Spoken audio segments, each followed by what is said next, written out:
Hi friends, welcome to சமையலே சுவாசம். இன்றைக்கி நம்ம ஒரு ஊறுகாய் ரெசிபி தான் பார்க்க போகிறோம். நெல்லிக்காய் ஊறுகாய். இது டக்குன்னு ரெடி பண்ணலாம், டேஸ்ட்டில் சூப்பராக இருக்கும். எப்படி பண்ணலான்னு பார்க்கலாம், வாங்க வீடியோக்குள்ளே போகலாம். அதுக்கு நம்ம 6 நெல்லிக்காய், பெரிய சைஸ் நெல்லிக்காய் வந்து 6 நெல்லிக்காய் வந்து நான் எடுத்திருக்கேன். இது தண்ணியில் நல்லா கழுவி எடுத்துக்கலாம். வாட்டரில் போட்டு நல்லா கழுவி எடுத்துக்கோங்க. மேலே எல்லாம் தூசியெல்லாம் வந்து போகிற அளவுக்கு நல்லா கழுவி எடுத்துட்டு, இப்போ வந்து நம்ம சின்ன அளவு கிரேட்டரில் வந்து துருவி எடுத்துக்கலாம். இந்த மாதிரி சின்ன கண்ணில் வந்து துருவி எடுத்துக்கோங்க. இந்த அளவுக்கு சின்னதாக நம்ம வந்து நெல்லிக்காயை துருவி எடுத்துக்கலாம். இது இருக்கட்டும். ஒரு தட்காய் பானை எடுத்துக்கோங்க. அதில் 1 ஸ்பூன் அளவுக்கு வந்து கடுகு உளுந்த பருப்பு, 1/2 ஸ்பூன் அளவுக்கு மட்டும் வெந்தயம் ஆட் பண்ணிக்கோங்க. கடுகு வந்து நல்லா பொரிஞ்சு வரணும். வெந்தயம் வந்து லைட்டாக கலர் சேஞ்ச் ஆகணும். அந்த அளவுக்கு நம்ம வந்து ட்ரை ரோஸ்ட் பண்ணி எடுத்துக்கலாம். நல்லா வறுத்து வரவும் நம்ம இதை ஆற வச்சு மிக்ஸர் ஜாருக்கு மாற்றி பவுடராக அரைச்சி எடுத்து வச்சுக்கலாம். இது இருக்கட்டும். இப்போ வேறொரு பேன் வந்து ஸ்டவ்வில் வச்சுக்கோங்க. பேன் ஹீட் ஆனவனே அதில் 1 குழிக்கரண்டி அளவுக்கு நல்லெண்ணெய் வந்து ஆட் பண்ணிக்கோங்க. ஊறுகாய் ரெசிபிக்கு நம்ம எப்போயுமே நல்லெண்ணெய் ஆட் பண்ணி பண்ணும்போது ரொம்பவுமே டேஸ்ட்டாக இருக்கும். ஆயில் நல்லா ஹீட் ஆனவனே 1/2 ஸ்பூன் அளவுக்கு கடுகு உளுந்த பருப்பை ஆட் பண்ணிக்கோங்க. கடுகு நல்லா பொரிஞ்சு வரவும் 1/2 கொத்து அளவுக்கு கறி லீஃப் வந்து இது கூட ஆட் பண்ணிக்கலாம். நெக்ஸ்ட் இது கூட ஒரே ஒரு ரெட் சில்லி மட்டும், வரமிளகாய் மட்டும் இது கூட ஆட் பண்ணிக்கோங்க.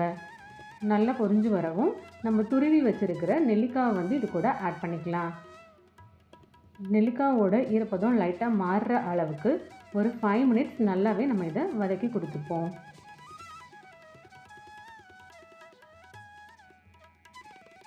லைட்டாக வதக்கி கொடுத்துக்கோங்க. இந்தளவு வதக்கி கொடுத்துட்டு நம்ம இப்போ இந்த நெல்லிக்காய் ஊறுகாய்க்கு தேவையான பொருட்கள்லாம் ஆட் பண்ணிக்கலாம். 1/2 ஸ்பூன் அளவுக்கு வந்து பெருங்காயம் ஆட் பண்ணிக்கோங்க. 1 ஸ்பூன் அளவுக்கு வந்து சால்ட் ஆட் பண்ணிக்கலாம். ஆட் பண்ணிவிட்டு நல்லா கலந்து கொடுத்துக்கோங்க. சால்ட் வந்து நெல்லிக்காய் ஊறுகாய்க்கு தேவையான அளவு பார்த்து ஆட் பண்ணிக்கோங்க. நல்லா வதக்கி கொடுத்துக்கோங்க.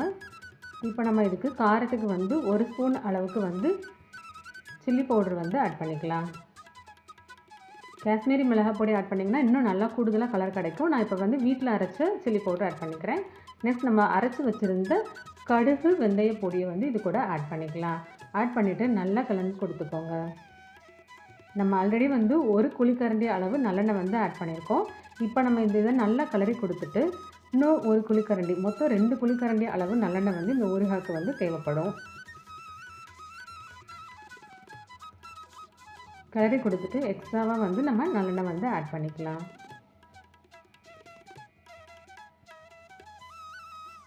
இந்த ஸ்டேஜில் இன்னும் 1 குழிக்கரண்டி அளவு நல்லெண்ணெய் ஆட் பண்ணிக்கோங்க. ஆட் பண்ணிவிட்டு ஒரு 2 மினிட்ஸ் நல்லாவே வதக்கி கொடுத்தா போதும். சூப்பர்வான நெல்லிக்காய் ஊறுகாய் வந்து நமக்கு ரெடி ஆகிடும்.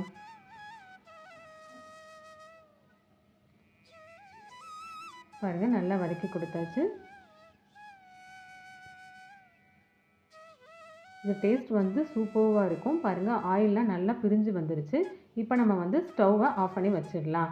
ஆஃப் பண்ணி வச்சுட்டு ஆற விட்டு நம்ம இதை வந்து பாட்டிலில் ஸ்டோர் பண்ணி வச்சோம்னா, வெளியில் வச்சுருந்தோம்னா 1 மந்த் வரைக்கும் கூட கெட்டு போகாது. ஃப்ரிட்ஜில் வச்சிங்கன்னா 6 மந்த் அளவுக்கு நமக்கு நல்லாயிருக்கும். நெல்லிக்காய் ஊறுகாய் சூப்பராக ரெடியாகி வந்துருச்சு. இப்போ நம்ம இதை ஆற வச்சு ஒரு பாட்டிலில் வந்து ஸ்டோர் பண்ணி வச்சுக்கலாம்.